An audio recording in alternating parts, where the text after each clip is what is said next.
In real estate, a contingency refers to a clause in a purchase agreement specifying an action or requirement that must be met for the contract to become legally binding. Both the seller and the buyer must agree to the terms of each contingency and sign the contract before it becomes binding. A contingent contract gives both parties some wiggle room if the conditions are not met. Contingency clauses safeguard buyers and sellers by giving them the right to cancel a contract if all terms are not met. One common example of a contingency is when both parties need to wrap up real estate deals in order for their transaction to close.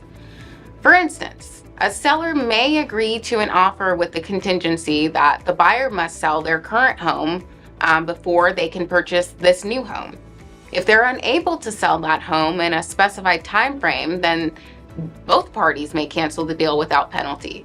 So as long as this contingency is spelled out in the contract, both parties are safe. If you accept an offer from a buyer that is using a loan, now we must make sure that both the appraisal contingency and loan financing contingencies have been met.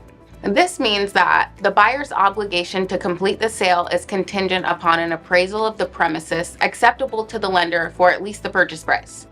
If the premises fail to appraise for the purchase price, the buyer has 5 days after notice of the appraised value to cancel this contract and receive a return of the earnest money or renegotiate the purchase price in order to keep the sale moving along.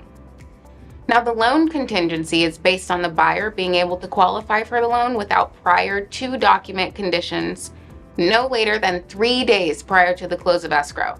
This means that no later than 3 days prior to the close of escrow, buyers shall either A, sign all loan documents, or B, deliver to the seller and escrow company notice of the loan approval without conditions and dates of receipt of closing disclosures from lenders. Or C, they'll deliver to the seller and escrow company notice of the inability to obtain loan approval without conditions.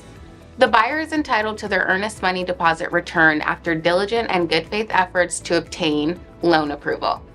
Good practices of communication on both the seller's and buyer's side limit the chance of getting this far in a transaction and not making it to the closing table. As your agent, I'll do everything in my power to get us there.